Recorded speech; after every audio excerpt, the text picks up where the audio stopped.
பார்த்திபன் கனவு பாகம் 3 அத்தியாயம் 37 நீலகேசி 38 என்ன தண்டனை.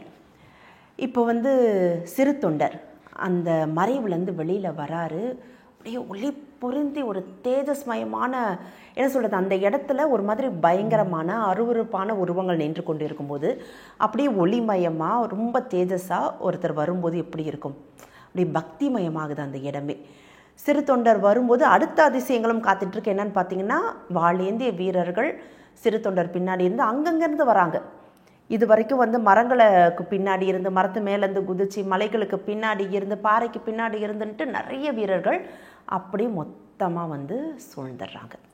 இந்த இடத்துல என்ன நடக்குது அப்படின்னா, இவரை பார்த்து கேட்குறாரு, கபால பைரவரை பார்த்து கேட்குறாரு சிறு தொண்டர், நீ யார் என்பது எனக்கு தெரியும், நீயே உன் வாயால் சொல்லு அப்படின்னு சொன்னோன்னே இவ்வளோ நேரம் கர்ஜிக்கிட்டு இருந்த கபால பைரவர் நடுநடுங்கி போயிடறான். கிட்டக்க அவருடைய கண்களை பார்த்து கேட்குறாரு சிறு தொண்டர், நீ யார் என்று நான் சொல்கிறேன் அப்படின்னு சொல்லிட்டு அங்கே இருக்கக்கூடிய அத்தனை பேர் முன்னாடியும் ஒரு சில விஷயங்களை சொல்ல ஆரம்பிக்கிறார். என்ன அப்படின்னா, வாதாபி போர் நடந்தப்ப நரசிம்ம சக்கரவர்த்தியோட இவர் புறப்பட்டு சென்றதும், அந்த வாதாபி போரை இவங்க ஜெயிச்சுட்டு வந்ததும் எல்லாருக்கும் தெரிஞ்சது தான். அந்த சமயத்தில் புலிகேசி தாக்கப்பட்டான், உயிரிழந்தான். இவர் பல்லவ மகாராஜா என்ன சொல்லிட்டு வந்தார் நம்மளுடைய சிறு தொண்டர்கிட்ட, ஏன்னா அவர் தான் சேனாதிபதி, வெற்றி கொண்டவர். சேனாதிபதி கிட்ட சொல்லிட்டு வந்தது என்னன்னா, ஒருத்தம் கூட மிஞ்சக்கூடாது, அந்த படையெடுப்பின் போது ஒருத்தம் கூட மிஞ்சக்கூடாது. ஏன்னா காஞ்சிபுரத்துக்கு புலிகேசியோடைய ஆட்கள் உறையூரில் பண்ண அட்டகாசங்கள் கொஞ்சம் நெஞ்சம் கிடையாது. போகிற போக்கில் கிராமங்களுக்கெல்லாம் அந்த வயல்வெளிக்கெல்லாம் தீ வச்சுட்டு போயிடுவாங்க. அதுக்கப்புறம் தான் இவர் போவார், சக்கரவர்த்தி போயிட்டு, பல்லவ சக்கரவர்த்தி போயிட்டு வாதாபிலே அங்கேயே புலிகேசியை வென்றுட்டு வந்துடுவார். அப்போ எப்போவுமே பல்லவ சக்கரவர்த்தியோடைய ஒரு கோட்பாடு என்னென்னா, எந்த போருக்கு போனாலும் அந்த போர் புரிய வந்தவங்க இருக்கிறாங்களே அந்த வீரர்கள் ஒருத்தர் கூட உயிரோடு திரும்பி போகக்கூடாது. அதாவது எங்கேயுமே பகையை மிச்சம் வைக்கக்கூடாது அப்படிங்கிறது இவருடைய கோட்பாடு. ஆனால் அதை தாண்டி சிறு தொண்டர் ஒரு தவறு செஞ்சிருவார். அது என்ன தவறு அப்படின்னு பார்த்தீங்கன்னா, அந்த இடத்துல அவர் பார்த்துட்டு இருக்கும்போது, போர்க்களத்தில் ஒருத்தம் கூட உயிரோடு இருக்கக்கூடாதுங்கிறத பார்த்துட்டு இருக்கும்போது, குத்துயிருமா கொலையுயிருமா ஒருத்தன் சரணடைவான். யாருன்னு பார்த்தீங்கன்னா, புலிகேசியோடைய தம்பி. அவன் சரணடைவான். சரணடைஞ்சிட்டு அவனுடைய ஒரு கைகள் வெட்டப்பட்டு இருக்கும். உயிரே இன்னும் கொஞ்ச நேரத்தில் போயிடுமோ, யாரும் காப்பாற்றலைனா அப்படிங்கிற ஒரு நிலையில் இருக்கக்கூடிய ஒருத்தன் சரணடையும் போது, கால்களில் விழுந்து மன்னிப்பு கேட்கும்போது சிறு தொண்டர் மன்னிச்சு விட்டுருவார்.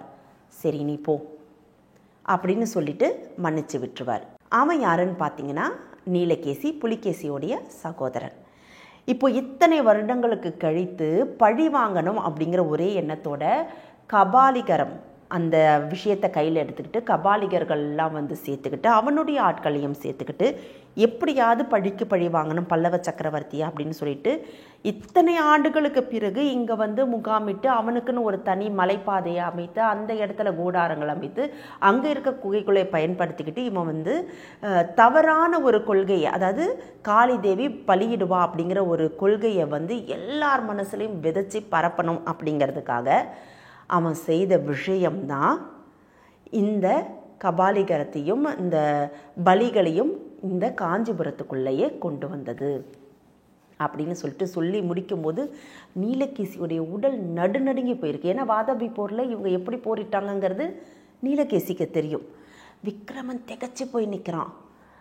என்ன அடுத்து செய்யறதுங்கிறது தெரியாமல் நிற்கும்போது இவன் கேட்குறான், இதுக்கெல்லாம் சாட்சியம் உண்டா அப்படின்னு சொல்லிட்டு கொஞ்சம் நடுநடுங்கிற குரலில் இவன் கேட்குறான். யார்? நம்மளுடைய மகா கபால பைரவர் கேட்கும்போது, இது எல்லாத்துக்கும் சாட்சி நான் தான் அப்படின்னு ஒரு மறைவுலேருந்து வராரு மாரப்ப பூபதி.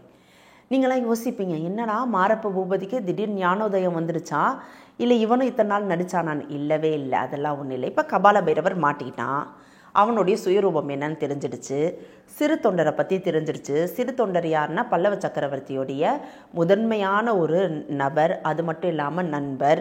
அப்போ இவர் போயிட்டு எதையாவது சொல்லிட்டாருன்னா தன்னுடைய பதவிக்கு வேட்டு வச்சிட போகிறாங்க, தன்னை எதனாச்சும் செஞ்சிட போகிறாங்க, தண்டனைக்கு உள்ளாக்கிட போகிறாங்க அப்படிங்கிற ஒரு பயத்தில் வேகமாக சாட்சியம் சொல்கிறான். என்ன சொல்கிறான்? இவன் செய்த அத்தனையும் அவனுக்கு பாதகமாக சொல்லிடுறான். இவன் தான் கிளர்ச்சியை உண்டு பண்ணான், அதுக்கு என்ன பயன்படுத்திக்கிட்டான், விக்ரமனை இங்கே அழைச்சிட்டு வர சொன்னது இவன் தான் அப்படின்னு சொல்லிட்டு எல்லாத்தையும் ஒட்டுமொத்தமாக மகா கபால பைரவருக்கு எதிராக சொல்லிட்டு இவன் நல்லவன் மாதிரி நடிக்கிறான் அப்படிங்கிறத எல்லாரும் உணரும் தருவாயில் அடுத்த செயலையும் செய்கிறான். என்னென்னா வேகமாக ஓடி அவன் கையில் இருக்கக்கூடிய கத்தியால் யாரும் எதிர்பார்க்காத நேரத்தில் மகா கபால பைரவரோட கழுத்தை வெட்டுறான். தலையும் முண்டமும் தனித்தனியாக போகுது. அடுத்து இவன் மன்னிப்பு கேட்கறதுக்கு குனியறான் அருள் தொண்டன்கிட்ட, என்னது சிறு தொண்டர்கிட்ட.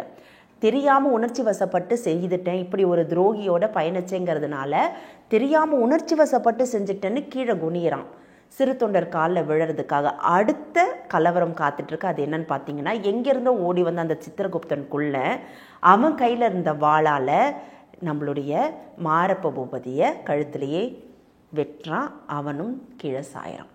இப்படி அடுத்தடுத்த நிகழ்வுகள் யாருமே எதிர்பார்க்காத வண்ணம் நடந்தேறிக்கிட்டே இருக்கும்போது அடுத்த நிகழ்வும் ஒன்று காத்துட்ருக்கு.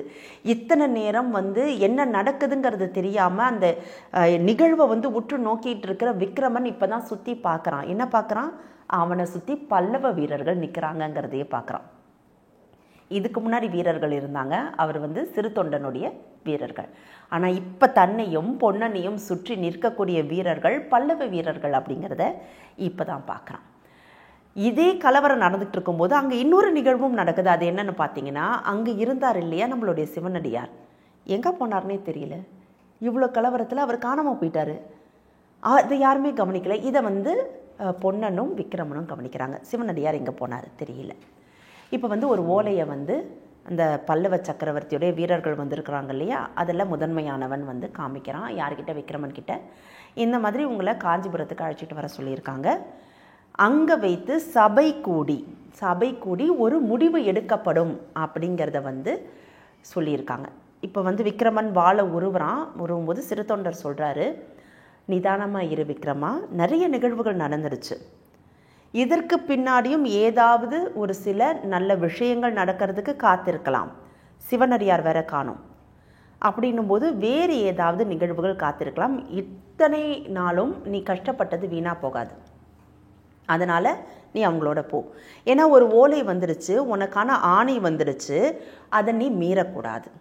ஏன்னா நீயும் ஒரு இளவரசன் இல்லையா, நீ மீறக்கூடாது, நீ போ அப்படின்னு சொல்லும்போது பொன்னனும் விக்ரமனும் புறப்பட்டு செல்கிறாங்க. பொன்னன் விடுவிக்கப்படுறான். ஆனால் விக்ரமனை மட்டும் வீரர்கள் அழைச்சிக்கிட்டு போயிடுறாங்க. அதுக்கப்புறம் சிறு தொண்டருடைய அடுத்த வேலை அப்படி என்னன்னா, இந்த கபாலிகரம் செய்கிற இந்த நரபலி கொடுக்கறதெல்லாம் தடுக்கணும் இல்லையா, அதற்கான விஷயங்களை அங்கே கூடியிருந்த மக்கள்கிட்ட சொல்ல ஆரம்பிக்கிறாங்க. அவர் சொல்கிறத அப்படியே சிவனே நேரில் சொன்னால் எப்படி இருக்கும் அப்படிங்கிற மாதிரி அவர் சொல்கிறதுனால மக்கள் கட்டுண்டு கேட்குறாங்க. அப்போ அவர் சொல்கிறார், நரபலி கொடுக்கறதுக்காக தேவி உருவாக்கப்படலை, எல்லாம் தப்பாக சொல்கிறாங்க. அவங்க கழுத்தில் மாலைகள் இருக்குது, சிவன் கழுத்தில் இந்த மாதிரியான மாலைகள் இருக்குது அப்படிங்கிறதுனால எல்லாரும் தவறாக சித்தரிக்கிறாங்க. அப்படி கிடையாது அப்படின்னு சொல்லிட்டு கிட்டத்தட்ட அங்கே இருந்தவங்களுடைய மனசில் இருந்த எல்லா கேள்விகளுக்கும் அவர் விளக்கம் கொடுத்துட்டு, சிவன் நம்மளை காப்பாற்றும் தெய்வம் தான். எங்கே அழிக்கிறாருன்னா நம்ம ஆணவத்தை அழிக்கிறாரு, நம்ம அகங்காரத்தை அழிக்கிறாரு. அதுதான் அவர் அழிக்கக்கூடிய விஷயமே தவிர அவரோ அவருடைய மனைவி பார்வதி தேவியோ எந்த இடத்துலையும் நரபலி கேட்கல. அப்படி அந்த மண்டவோடு தெரித்த அந்த உருவத்துக்கு சொந்தக்காரர் அப்படிங்கிறதுக்காகவே இந்த விஷயங்கள் சித்தரிக்கப்பட்டிருக்கு, அதெல்லாம் உண்மை இல்லைன்னு கிட்டத்தட்ட அந்த வெகுஜனத்துக்கிட்ட அவர் பேசி முடிக்கிறார். அடுத்ததான் நம்ம இப்போ எங்கே வருவோம்? மாமல்லபுரத்துக்கு வருவோம். ரொம்ப நாள் ஆச்சு மாமல்லபுரத்துக்கு வரலை. ஏன்னா இத்தனை நிகழ்வுகளும் நடக்கும்போது அங்கே ஒருத்தி தலைவனுக்காக காத்திருக்கிறா. யார்? குந்தவி தேவி. மாமல்லபுரத்தில் யார்கிட்ட பேசிக்கிட்டு இருந்தாலும் குந்தவி தேவிக்கு குதிரையுடைய காலடி சத்தம் கேட்குமா அப்படின்னு பேச்சை நிறுத்திட்டு கேட்குறா. ஏன்னா விக்ரமன் வரும்போது எதிர்கொள்ள எப்படி தயாராக இருக்கிறது, பல்வேறு விதமான எண்ண ஓட்டங்கள் அவளுக்கு இருக்குது. மாமல்லபுரத்து சக்கரவர்த்தி பல்லவ சக்கரவர்த்தியுடைய புகழை குலைச்சிட்டு பொண்ணு ஓடி போயிட்டாங்கிற பேரை அப்பாவுக்கு உருவாக்கி கொடுக்கணுமா? ஏன்னா எத்தனையோ காலங்கள் தோல்லையும் மார்பிளையும் சுமந்து தன்னுடைய எல்லா விஷயங்களுக்கும் அப்பா தானே துணை நின்னார். ஏற்கனவே ஒரு தடவை சொல்லியிருக்கிறாரு, அப்பா உன்னுடைய திருமண வாழ்க்கையை நீயே தேர்ந்தெடுத்துக்கோ, அதில் நான் தலையிட மாட்டேன்னு சொல்லியிருக்கிறாரே.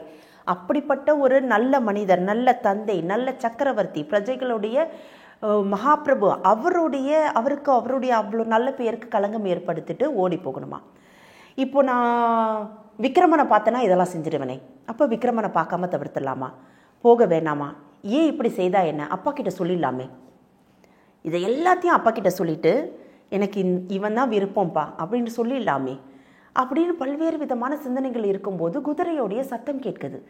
இப்போ இவளுக்கு விக்ரமனை திரும்பி பார்க்குறதா வேண்டாமா, பார்த்தா இது நம்ம இவ்வளோ யோசிச்சதெல்லாம் மறந்து போயிடுமா, இதை திருப்பி நம்ம செயல்படுத்துவோமா அப்படிங்கிற ஒரு எண்ணம். ஆனால் திரும்பி பார்க்குற குந்தவி தேவிக்கு அடுத்த ஆச்சரியம் காத்துட்ருக்கு. வந்தது விக்ரமன் இல்லை, அவருடைய தந்தை பல்லவ சக்கரவர்த்தி. அந்த அதிர்ச்சியாக அவன் முகத்திலேயே வெளிப்படுத்துகிறான். ஆனால் அதை கண்டுக்காமல் பல்லவ சக்கரவர்த்தி சாதாரணமாக என்ன குழந்தாய் உறையூர் விட்டு போச்சா, ஏன் உறையூர்லேருந்து வந்துட்டு ஏன் மாமல்லபுரத்துக்கு வந்திருக்க, எவ்வளோ விஷயங்கள் நடந்துருச்சுமா அப்படின்னு சொல்லிட்டு ஒன்று ஒன்றா சொல்ல ஆரம்பிக்கிறாரு. நான் வர வழியில் இதெல்லாம் நம்மளுடைய ஒற்றன் சொன்னான், மாமல்லபுரத்துக்கு நீ வந்திருக்கிறதாகவும் அதுக்கு முன்னாடி உறையூரில் இந்த ஒரு ரத்தின வியாபாரி வந்தான் இல்லையா, தேவநேசன் அப்படிங்கிற பேரோட, அவன் ரத்தின வியாபாரி இல்லையாம்மா, நம்ம தேச பிரஷ்டை செஞ்சோம் இல்லையா, அந்த இளவரசர் விக்ரமன் தான் உள்ளே வந்திருக்கான், இதுவும் நடந்திருக்கு. அதுக்கப்புறம் அருள்மொழி தேவியை கண்டுபிடிச்சிட்டாங்களாமே, கண்டுபிடிச்சது சிவனடியார் தானா, இப்படி நிறைய விஷயங்கள் நடந்திருக்கு. அதனால் நாளைக்கு மகாசபையை கூட்ட சொல்லியிருக்கேன்.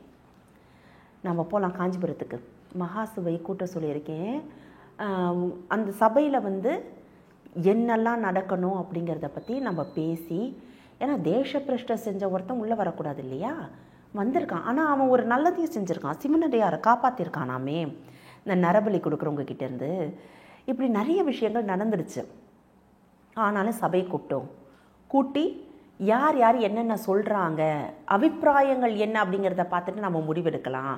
நீ என்னோட வருவல்ல அப்படின்னு சொல்லும்போது ஓன்னு கண்ணீர் பெருக அப்பாவோட மடியில் விழுந்து அழுவுறா குந்தவி. இவருக்கு ஒரு மாதிரி அது வரைக்கும் யோசிக்காதவர் இவர் யோசிக்கிறார், என்ன இப்படி அழுகிற குழந்தாய், என்கிட்டேருந்து எதாவது மறைக்கிறியா, என்கிட்ட ஏதாவது சொல்ல வேண்டியிருக்கா, நீ சொல்லணுமா, நீ சொல்லு, தாராளமாக சொல்லு அப்படின்னு சொல்லும்போது குந்தவி ஒரு விஷயத்தை கூட மறைக்கல. ஆரம்ப காலகட்டத்தில் உறையூர் சாலையில் முதலாக விக்ரமனை கைகள் கால்களும் பிணைக்கப்பட்டு சங்கிலியால் அழைத்து சென்ற போது எதிரெதிரே குந்தவி பார்த்தா பாருங்கள், அந்த முதல் தருணம், அந்த தருணத்தில் ஆரம்பித்து தேச பிரஷ்டை செய்யறது மட்டும் இல்லாமல் அதுக்கப்புறம் கப்பல் ஏறி அவன் போய் அதுக்கப்புறம் செண்பகத்தீவில் அவன் சுதந்திர ராஜாவாகி மறுபடியும் தேவநேசனாக ரத்ன வியாபாரியாக உள்ளே இவங்க நம்ம வசந்த மண்டபத்தில் சந்தித்து இப்போ நிகழ்ந்த நிகழ்வுகள் இருக்கு இல்லையா, இவளுக்கு எது வரைக்கும் தெரியும், நம்மளுடைய இவன் கைது செய்தது வரைக்கும் தான் தெரியும். மாரப்ப பூபதி கைது செய்து சிறையிலிருந்து அழைச்சிக்கிட்டு போகிறான், அங்கே இவனை நரபலி கொடுக்க போகிறாங்கங்கிறது வரைக்கும் தான் தெரியும். அதை காப்பாற்றுறதுக்கு தான் பொண்ணனை அனுப்பி வச்சா, அது வரைக்கும் சொல்லி முடிச்சிடறா. அதுக்கப்புறம் நிகழ்ந்ததை நம்மளுடைய பல்லவ சக்கரவர்த்தி ஏற்கனவே சொல்லிட்டார். இப்படி எல்லா விஷயங்களையும் ஒருங்கிணைத்து சொல்லிட்டு முடிச்சிடறா. அப்பா எனக்கு நீங்கள் என்ன தண்டனை வேணால் அவருக்கு கொடுங்க, ஆனால் அதுக்கு முன்னாடி எங்கள் 2 பேருக்கும் திருமணம் செய்து வைங்க அப்படின்னு சொல்லிட்டு அழுகுறான். அப்போ பல்லவ சக்கரவர்த்தி சொல்கிறார், அம்மா நான் பெண்களுக்கு மிகப்பெரிய அளவுக்கு சுதந்திரத்தை கொடுக்கக்கூடியவன், அது உனக்கு தெரியாதது கிடையாது. அப்படி இருக்கும்போது உன்னுடைய வாழ்க்கை துணையை நீயே தேர்ந்தெடுத்துக்கக்கூடிய அனைத்து உரிமைகளும் உனக்கு உண்டு. ஆனாலும் தேச பிரஷ்டை செய்யப்பட்ட ஒருவன் உள்ளே வந்தானா அவனுக்கு சிரசாக்கினை, அதாவது தலையை வெட்டிடுவாங்க, அதுதான் தண்டனை, அதாவது மரண தண்டனை. இதுவும் உனக்கு தெரியும். பல்லவ சக்கரவர்த்தி பல்லவர்களுடைய சாம்ராஜ்யத்தில் நீதி நேர்மை நாணயம் எந்த இடத்துலையும் தவறி போனதில்லைங்கிறதும் உனக்கு தெரியும்.